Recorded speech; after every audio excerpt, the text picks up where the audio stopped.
चलते हैं श्रीमद् भागवत महापुराण। भगवान के परम प्रिय सखा श्री उद्धव जी गोपी जनों के मध्य में बैठे हुए जब उनकी भावदशा देखी तो कहने लगे, एताम परम तनुभृतो भुवि गोपवधो गोविंद एव निखिलात्मनिरूढ़ भावा वांछन्ति यद्भवभियो मुनयो वयं च किं ब्रह्म जन्मभिरनंत कथा रसस्य। इस पृथ्वी में केवल इन गोपियों का ही शरीर धारण करना धन्य है, श्रेष्ठ है, सफल है। क्यों? क्योंकि इन्होंने सर्वात्मा भगवान श्री कृष्ण परब्रह्म परमात्मा में दिव्य प्रेम महाभाव स्थिति प्राप्त कर ली। प्रेम की ऊंची से ऊंची स्थिति संसार के भय से भीत मुमुक्ष जनों के लिए ही नहीं, बड़े बड़े मुनियों, मुक्त पुरुषों और हम भक्तों के लिए भी अभी वांछनीय है। उद्धव जी कहते हैं हमें इसकी प्राप्ति नहीं हो सकी। सत्य है, जिन्हें भगवान श्री कृष्ण की लीला कथा के रस का चस्का लग गया है, उन्हें कुलीनता की, द्विजाति समुचित संस्कार की, बड़े बड़े यज्ञ याज्ञों में दीक्षित होने की कोई आवश्यकता नहीं है। अथवा यदि भगवान की कथा का रस नहीं मिला, उसमें रुचि नहीं हुई, तो अनेक महाकल्पों तक बार बार ब्रह्मा होने से भी क्या लाभ। कहां ये वृंदावन वासिनी गांव की ग्वालिने और कहां सच्चिदानंद घन भगवान श्री कृष्ण में ये अनन्य प्रेम महाभाव। अहो धन्य है, धन्य है, धन्य है ये गोपियां। उद्धव जी कह रहे हैं इससे सिद्ध होता है कि यदि कोई भगवान के स्वरूप और रहस्य को ना जान करके भी केवल प्रेम पूर्वक भजन करे तो भजन की शक्ति से अपने आप सब ज्ञान हो जाएगा, सब प्राप्त हो जाएगा। ये हम कहते राधा राधा रटो। नाम जप करने वाले के हृदय में सब ज्ञान, सब शक्तियां जागृत हो जाती हैं और भगवान अपार कृपा करते हैं और कृपा करके उसका परम कल्याण कर देते हैं। ठीक वैसे ही जैसे कोई अनजान में भी अमृत पी ले तो वो अपनी वस्तु शक्ति से ही पीने वाले को अमर बना देता है, ऐसे ही कोई अनजान में भी भगवान का नाम जप करने लगे तो ज्ञानी हो जाएगा, वो भक्त हो जाएगा, वो प्रेमी हो जाएगा। भगवान श्री कृष्ण ने रासोत्सव के समय इन ब्रजांगनाओं के गले में बाह डाल डाल कर इनके मनोरथ पूर्ण किए। इन्हें भगवान ने जिस कृपा प्रसाद का वितरण किया, इन्हें जैसा प्रेम दान किया, वैसा भगवान की परम प्रेमवती नित्य संगिनी वक्षा स्थल में विराजमान लक्ष्मी जी को भी नहीं प्राप्त हुआ। नायम श्रीहोंग नितांतरते प्रसाद शौर्योषितां नलिन गंध रुचाम कुतोन्या रासोत्सवेस्त भुजदंड गृहीत कंठ लब्धा शिशाम य उदगात ब्रजबल्लवीनाम आशा महो चरण रेणु जुषामहं श्याम वृंदावने किमपि गुल्मलतौषधीनां या दुस्त्यजं स्वजनमार्य पथं चहित्वा भेजुर्मुकुंद पदवीं श्रुतिभिर्विमिग्राम। आहा, जैसा कृपा प्रसाद गोपियों को प्राप्त हुआ वैसा कृपा प्रसाद लक्ष्मी जी को भी प्राप्त नहीं हुआ, किसी देवांगना देवी को प्राप्त नहीं हुआ। भगवान ने भुजपास में बांधा, भगवान ने अपने भुजपास में बांधकर गले से लगाया। इसलिए मैं आशा करता हूं, उद्धव जी कहते हैं कि मैं इस वृंदावन धाम में कोई झाड़ी बन जाऊं, लता बन जाऊं, औषधि बन जाऊं, जड़ी बूटी बन जाऊं। आहा, यदि मैं ऐसा बन जाऊंगा तो मुझे इन ब्रजांगनाओं की चरण धूलि निरंतर सेवन करने के लिए मिलती रहेगी। इनकी चरण रज, यही बात बड़े बड़े योगी मुनियों को भी समझ में नहीं आती। एक बार सुना है पूज्य मथुरादास जी से, महान महिमा में आचार्य चरण वल्लभाचार्य जी महाराज विराजमान थे, तो उनके पार्षद भी थे। तो एक ब्रज गोपी पहले पादुका रखे थी सर पे, फिर उसके ऊपर रोटी रखी थी। तो हंस दिए वहां से जब निकले पार्षद और कहने लगे, देखो कैसी गंवार है गांव की ग्वालिनी, जूता के ऊपर रोटी रखे। खड़ी हो गई, लौट के देखा उनका, बाहर से आए हो, तुम्हें साधारण जूती नजर आ रही है? कई वर्षों से बरसाने की रज में रगड़ रही है और इस जूती को तुम साधारण समझ रहे हो? आचार्य चरण बहुत प्रसन्न है, मुस्कुराए कि देखो इस रज की महिमा को देखो। ये सब भगवान की ऐसी लीला होती है कि रज रानी की महिमा को जानना बड़ा कठिन है। महाप्रभु हरिवंश चंद्र जो निष्ठा का वर्णन करते हैं, राहो को काहू मनह दिए, मेरे प्राणनाथ श्री श्यामा शपथ करो तृण छे। और आखिरी बात करें, जैसी हरिवंश अनंत सचुनाही बिनुया रज ही लिए, बिना रज का सेवन किए श्री जी के सुख को, परमात्म सुख को मुश्किल है प्राप्त। इसलिए गीता वाटिका में भी वृंदावन की रज गिरिराज जी सब विराजमान किए बाबा ने और भावना में मगन रहते। कई बार हमारे तपस्या के नियम के उसमें इस वृंदावन धाम में अपराध बन जाता है। ये गलती सबसे हो जाती है, जब तक रसिकों का संग नहीं हुआ तब तक गलती हो जाती है। यहां की रजरानी, यहां के ब्रजवासी जन, यहां ये सब मत देखो किस जाति के हैं, कौन है क्या नहीं, ये अपार दिव्य महिमा में धाम है। उद्धव जी कह रहे हैं, मैं घास लता औषधि जड़ी बूटी बन जाऊं, क्यों? क्योंकि ब्रजवासियों की रज पड़ेगी। वो बोले रज की महिमा, आहा, धन्य धन्य धन्य हो जाऊंगा। उद्धव जी कह रहे धन्य धन्य हो जाऊंगा।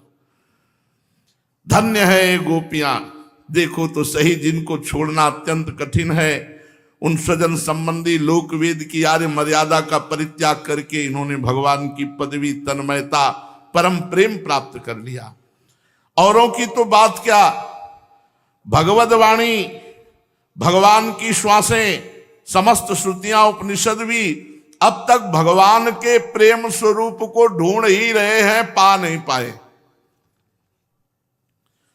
स्वयं भगवती लक्ष्मी जी जिनकी पूजा करती हैं, ब्रह्मा शंकर आदि परम समर्थ देवता, पूर्ण काम आत्माराम, बड़े बड़े योगेश्वर अपने हृदय में जिनका चिंतन करते हैं, उन भगवान श्री कृष्ण ने अपने चरणारविंद में अत्यंत समर्पण देखकर इन गोपियों के साथ रास किया, इनका आलिंगन किया, इनकी हृदय जलन विरह व्यथा शांत की।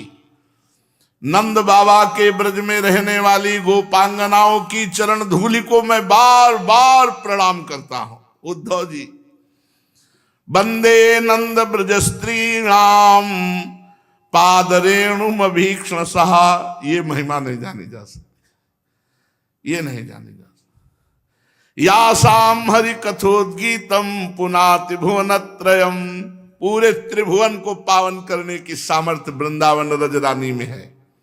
उद्धव जी कह रहे, बार बार ब्रजवासियों की चरण धूलि को, गोपियों की चरण धूलि को प्रणाम करता हूं, सिर पर चढ़ाता हूं। आहा, इन गोपियों ने भगवान श्री कृष्ण की लीला कथा के संबंध में जो कुछ गान किया, तीनों लोकों को पावन कर रहा है और सदा सर्वदा पवित्र करता रहेगा।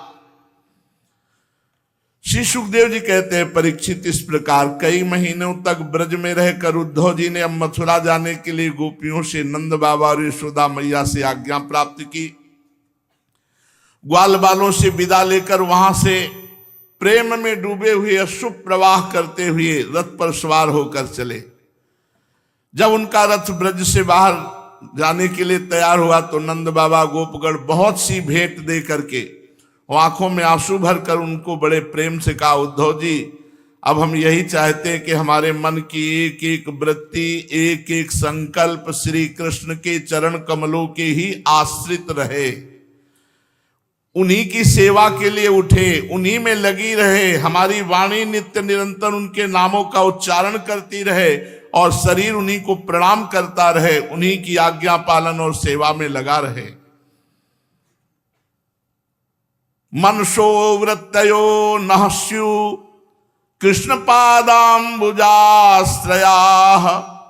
वाचो विधायिनीर नाम नाम कायस्तत्प्रहणादिषु। उद्धव जी, हम सब यही चाहते हैं कि हमें मोक्ष बिल्कुल न मिले। देख लो, हम भगवान की इच्छा से अपने कर्म के अनुसार चाहे जिस योनि में जन्म लें, हम वहां शुभ आचरण करें, दान करें और उसका फल यही पावें कि हमारे अपने श्री कृष्ण, इनमें प्रीति बढ़ती रहे, श्री कृष्ण में उत्तरोत्तर प्रीति बढ़ती रहे। प्रिय परीक्षित, नंद बाबा आदि गोपों ने इस प्रकार श्री कृष्ण भक्ति के द्वारा उद्धव जी का सम्मान किया। उद्धव जी मथुरापुरी के लिए चल पड़े।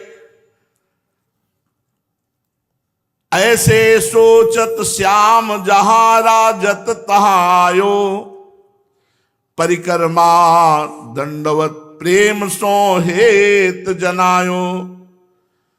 कछु निर्दयता श्याम की करि क्रोधित दो नैन, कछु ब्रज बनिता प्रेम की बोलत रस भरे बैन, सुनो नंद लाल लाड़िले।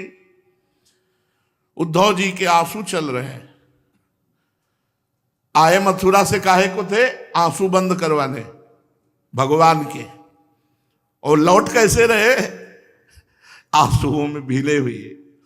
और भगवान के प्रति थोड़ा कठोर भाव है, कैसे निर्दयी है, ऐसी प्रेममयी गोपिकाओं को छोड़कर मथुरा में बैठे। गए, भगवान गंभीर मुद्रा में थे, आंसू चल रहे। उद्धव जी के भगवान को प्रणाम किया, परिक्रमा की और कहा, करुणामयी रसिकता है तुम्हारी सब झूठी, तब ही लो कहो लाख जब ही लो बांधी मूठी। आज हम जान गए तुम करुणा में नहीं हो, तुम्हारी रसिकता झूठी है।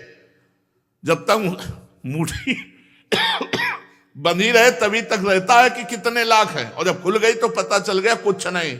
आज तुम्हारी मुट्ठी खुल गई।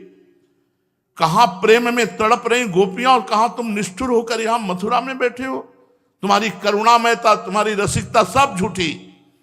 मैं जान्यो ब्रज जाई के निर्दय तुम्हारो रूप, जे तुमको अवलंब ही तिनको मेलो कूप कौल ये धर्म है। जो तुम्हारा आश्रय लेते, ब्रज में जाके पता चला कि तुम कितने निर्दयी हो, उनको कूप में फेंक देते हो। आप चल दिए मथुरा, उनकी दशा भी नहीं देखी। पुनि पुनि कहे हे श्याम जाए वृंदावन रहिए, परम प्रेम को पुंज जहां गोपी संग लहिए। प्रभु बस एक प्रार्थना, आप तुरंत चलो और चल करके वृंदावन हो। अब आपको कहीं नहीं रहना, इतने प्रेमी जन आपके व्याकुल हैं। और संग सब छाड़ के उन लोगन सुख देव, ना तरु टूट्यो जात है अब ही नेह स्नेहु करोगे तो कहा। प्रभु आप चलो। यदि आप नहीं जाते तो हमें लगता है कि ये प्रेम पता नहीं क्या कर देगा उन सबका, फिर क्या करोगे। वैसे भी आपको कहा जाता है नेह निभाना, तो आप बहुत अच्छी तरह जानते हो, लेकिन मुझे लगता है आप नहीं जानते हो। आप निर्दयी हो, आप कठोर हो। सुनत सखा के बैन नैन आए भरी दो, विवश प्रेम आवेश रही नाहिन सुध को। भगवान उद्धव जी की दशा और उद्धव जी के वचन सुनकर भगवान के शुभ प्रवचन का, उद्धव मैं हर समय गोपी में समाया हूं, और देखो गोपी मेरे में समाई है, तो रोम रोम प्रति गोपिका हो गई सांवरे गात। काम तरोवर सांवरो ब्रज बनिता ही पात उलई अंग अंग ते। जैसे वृक्ष में डालियां पत्ते फूल सब होते हैं, ऐसे श्याम तमाल में अनंत गोपिकाएं प्रकाशित हो गई। भगवान ने कहा मैं गोपी हूं, गोपी मैं हूं, मैं उनके संग हूं, मेरे संग एक क्षण का भी हमारा गोपी का कभी वियोग नहीं। हुए सुचेत कई भले सखा पठे सुदिलावन, अवगुण हमरे आन तहां ते लगे दिखावन। उनमें मोह में हे सखा छिन भरी अंतर नाही, जो देखियो मोह माही वे हूं उन्हीं माय तरंगन वारी ज्यो। हे सखा, हमने तो भेजा था कि तुम उनको समझाओगे, तुम हम ही को समझाने आए, तो अब समझ लो हम और गोपी अभेद हैं। जैसे जल और तरंग ऐसे हम और गोपी, गोपी हम में है, मैं गोपियों में हूं। गोपी आप दिखाई एक करी कै बनवारी, उधव के भरे नैन डारी व्यामोहक जारी। अपनो रूप बिहार को लीनो बहुरी दुराय, नंददास पावन भयो सो ये लीला गाय प्रेम रस पुंजनी। भगवान ने अभेद स्वरूप नित्य विहार स्वरूप वृंदावन का उद्धव जी को अनुभव कराया, फिर अपने सहज रूप में आ गए। इसके बाद जो आगे की लीला है, भगवान को कुब्जा ने कहा था हमारे घर आना, तो भगवान कुब्जा के घर जाते हैं, फिर अक्रूर जी के घर जाते हैं, फिर आगे की चर्चा शेष आगे। श्री राधा वल्लभ लाल।